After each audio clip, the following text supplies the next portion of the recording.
Good morning students. आज का हमारा लेसन है राजनीतिक दल। सबसे पहले आपको बता दें कि ये राजनीतिक दल होते क्या हैं, ये दल क्या होते हैं। दल या समूह के बारे में आपने सुना होगा, 9th क्लास में उन्हें पढ़ा था कि समूह कि जब कोई भी व्यक्ति एक बड़े संघ के रूप में कार्य करते हैं या एक ऐसी संस्था का निर्माण करते हैं जिसके अंदर एक हेड होता है, फिर उसके कार्यकर्ता होते हैं, ये अनुयायी या उसके समर्थक होते हैं। तो इस तरह का एक जो संगठन बनता है उसे दल कहते हैं। जैसे आप सामान्य हमारे यहाँ राजनीतिक दल की बात आती है, तो ऐसे समूह जो राजनीति में भाग लेते हों या राजनीति के लिए कार्य करते हों उसे कहते हैं राजनीतिक दल। एग्जाम्पल के लिए आपके सामने जैसे बीजेपी है, इनेलो है, या हमारी जेजेपी है, या हमारे कांग्रेस है, ये सब के सब राजनीतिक दल हैं।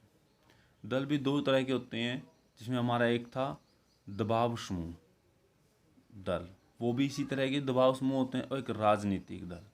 तो दो दबाव समूह होते हैं, उनका काम क्या होता है कि वो सरकार के ऊपर दबाव डालते हैं, चाहे सरकार किसी भी दल की हो, लेकिन उसके ऊपर दबाव डालते हैं और उससे अपने काम निकलवाते हैं या अपना काम करवाते हैं।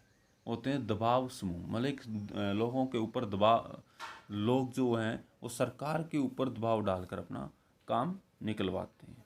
तो दूसरा पार्ट है हमारा राजनीतिक दल। जैसे इसमें नाम से है ना, राजनीतिक, जो व्यक्ति राजनीति में भाग लेते हैं, जो सरकार में आने के लिए काम करते हैं, वो राजनीतिक दल होते हैं। चलिए अब इसमें देखते हैं कि एक लोकतंत्र की व्यवस्था के लिए, एक लोकतंत्र की सफलता के लिए राजनीतिक दलों का होना क्यों ज़रूरी है। सामान्य अगर हम बात करें कि राजनीतिक दलों की ज़रूरत ही क्यों है, तो हमारे पास है राजनीतिक दलों की ज़रूरत क्यों है। कि देख, हम कई बार देखते हैं कि आप किसी गांव में जाइए, किसी ऐसे क्षेत्र में जाइए जहां पर लोग पढ़े लिखे नहीं हैं या बहुत कम पढ़े लिखे हैं, जिनको राजनीति के बारे में कोई जानकारी नहीं है। और जब उनको कोई जानकारी नहीं है और उनसे आप राजनीतिक दलों के बारे में पूछिए, वो सरकार के बारे में कुछ नहीं जानते, वो संविधान के बारे में कुछ नहीं जानते, लेकिन वो राजनीतिक दल के बारे में जानते हैं। क्योंकि आम तौर पर गाँव में या जहाँ पर व्यक्ति एक साथ बैठते हैं, वहाँ पर राजनीतिक दलों की अक्सर बातें होती रहती हैं। इसका मतलब ये नहीं है कि वो एक बहुत फेमस दल होते हैं या बहुत ज़्यादा प्रिय लोग होते हैं, ऐसा बिल्कुल नहीं है। ये कई बार ये होता है कि वो दल ज़्यादा अच्छे नहीं होते, वो कोई ना कोई जो गलत काम करते रहते हैं, लोग उन्हीं के बारे में उनकी बातें करते रहते हैं। तो वहाँ पर लोगों के जीवन में जो भी इनका असर होता है, वहाँ लोग इनकी बातें करते हैं और उनको दोष देते हैं। जब आप बात ये आती है कि जब लोग इनको अच्छा नहीं मानते, बुरा मानते हैं, तो क्या हमारे समाज में राजनीतिक दल होने चाहिए। देखिए, अगर हम बात करें लोकतंत्र की तरफ से, कि लोकतंत्र में राजनीतिक दलों का होना अति आवश्यक है, क्योंकि बिना राजनीतिक दल के लोकतंत्र का होना संभव नहीं है। खासकर हम अगर बात करें कि 100 साल पहले जब हमारे यहाँ कुछ ही देशों में बहुत कम राजनीतिक दल थे, या कुछ देश में राजनीतिक दल नहीं थे, फिर भी हमारी व्यवस्था चलती थी। लेकिन अगर हम बात करें कि अगर आज अगर राजनीतिक दल नहीं होंगे, तो इसका सीधा सीधा असर ये होगा कि हमारा लोकतंत्र सफल नहीं हो पाएगा। एग्जाम्पल के लिए ले लें कि हमारे यहाँ एक ही राजनीतिक दल है या सिर्फ एक ही सरकार है, और वो क्या करती है कि बार बार सत्ता में वही आती है, उसके विपक्ष में कोई सरकार नहीं है, उसके बाद कोई ऑप्शन नहीं है लोगों के पास कि वो उस सरकार को बदलें और नई सरकार लेके आएँ। तो इस प्रकार की समस्याओं का सामना हमने करना पड़ता है, इसलिए हमें राजनीतिक दलों की ज़रूरत पड़ती है। राजनीतिक दल का क्या अर्थ है, जैसे हमने ऊपर एक्सप्लेन किया था कि राजनीतिक दल क्या होते हैं, तो फिर भी हम देख लेते हैं इसमें कि राजनीतिक दलों को लोगों के ऐसे संगठित समूह के रूप में समझा जा सकता है जो चुनाव लड़ने और सरकार में राजनीतिक सत्ता हासिल करने के उद्देश्य से काम करता है। बिल्कुल बताया था कि जो लोग राजनीति में आते हैं वो चुनाव लड़ने के लिए सरकार में आने के लिए ही दल बनाते हैं। समाज के सामूहिक हित को ध्यान में रखकर यह समूह कुछ नीतियां और कार्यक्रम तय करता है। और सामूहिक हित एक विषय विवादग्रस्त विचार है, इसे लेकर सबकी राय अपनी अलग अलग होती है। कि जितने भी राजनीतिक दल पार्टियां यहाँ आती हैं वो समाज के बारे में अपनी अलग अलग धारणा लेके आती हैं। सबका उद्देश्य एक ही होता है कि समाज का कल्याण करना और विकास करना। लेकिन सबके समूह की रक्षा, और ये विषय बहुत ही अलग अलग थलग का है कि हर एक राजनीतिक पार्टी खुद की विचारधारा, एक नई विचारधारा लेके आती है जो समाज में अपने आप को महत्वपूर्ण दिखाने के लिए कार्य करती है। जैसे आप इसमें देख पा रहे हैं कुछ चुनाव चिन्ह हैं।